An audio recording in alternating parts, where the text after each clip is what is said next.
Welcome, ladies and gentlemen. Thank you so much for your great support always. I usually don't take it for granted. By supporting me again this video, just do me a favor, ensure you like the video. I will appreciate you so much for that like. Thank you so much, ladies and gentlemen, for that like. Now, Kenyans, you won't believe this, that now Biden administration considers UN takeover of Kenyan peace effort in Haiti. Remember earlier on, our police officers were sent to assist in a peacekeeping mission in Haiti, as this was considered as an agreement in between the US and William Ruto's government. Guess what we are being told? Is that they are reconsidering to remove the Kenyan police, and it is the United States of America that is making that effort. Do you know the reason why? Early this morning, I read a certain newspaper saying Kenya yakimbilia mpango wa kando. That is the statement that the newspaper headline was showing us. Then when you look at the reason why US, they want to remove the police officers in Haiti, Kenyan police officers in Haiti, ili UN will take over, is because now, according to the newspaper you've seen, is like, why is it William Ruto going back to China? That is it. Why is it that William Ruto is going back to China? US knew it very well that their relationship was to kick out China from the Republic of Kenya. And so the relationship that now is growing in between William Ruto and China, US does not want. And so then, if we were having certain agreements to takatiza, one of them is sending the Kenyan police in Haiti. And remember, Kenya was promised $100 million to fund that. And as we speak, the money has not been deposited. You know? So as we dig deeper, the emerging reports from Washington suggest that this reconsideration stems from the mounting difficulties faced by the Kenyan forces on the ground, despite the deployment of 400 troops 2 months ago. The mission has struggled to make headway against heavily armed gangs that have plunged Haiti into chaos.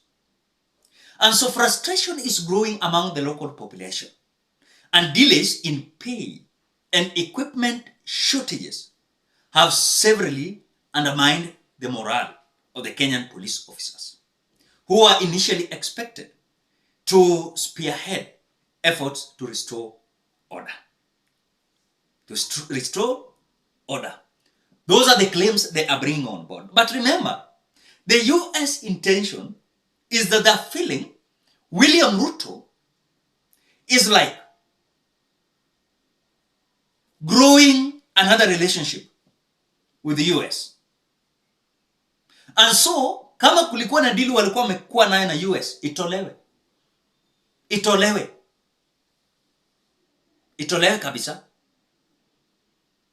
And so then, according to the sources familiar with the matter, we are being told that according to Florida-based publication, Miami Herald, the US State Department has informed lawmakers of its consideration to shift the Kenya-led mission to a UN-managed operation.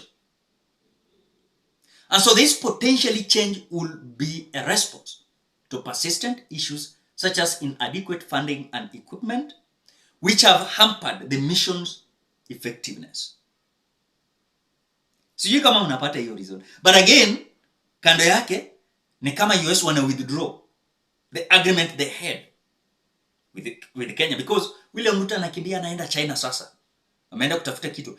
Ao kile ambacho wali agree actualize.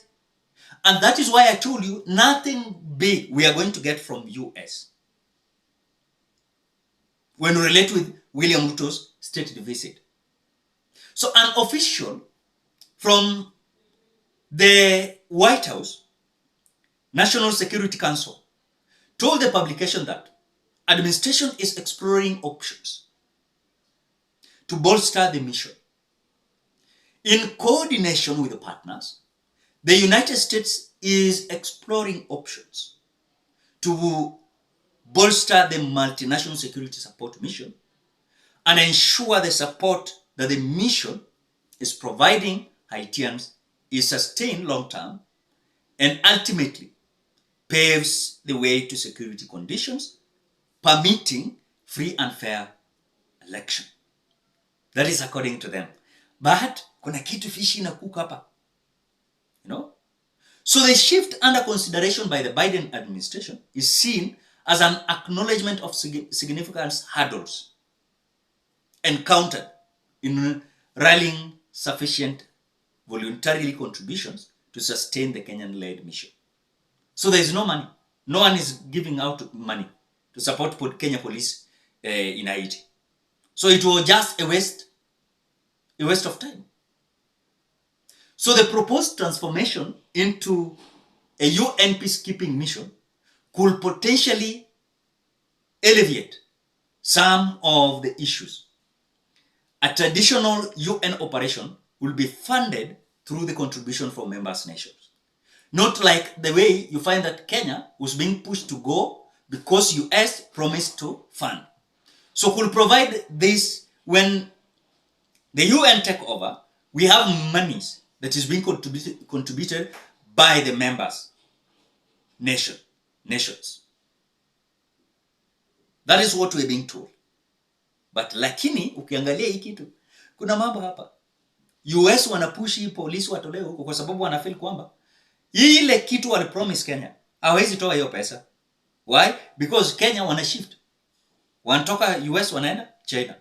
Was that feeling like China can fund the country? By the way, let me tell you one thing. When look at the funding of US and funding of China, it's so different. When China come to invest in your country, they will purely invest.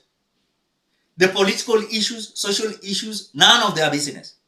But US, they will come and contribute, control political issues, they control social issues. And now that is a big problem. Big problem. Ladies and gentlemen, what do you think? Drop your opinion at the comment section below. Otherwise, thank you so much because of your great support. Please consider subscribing, liking, commenting, and sharing this video. Bye-bye till you meet in another video.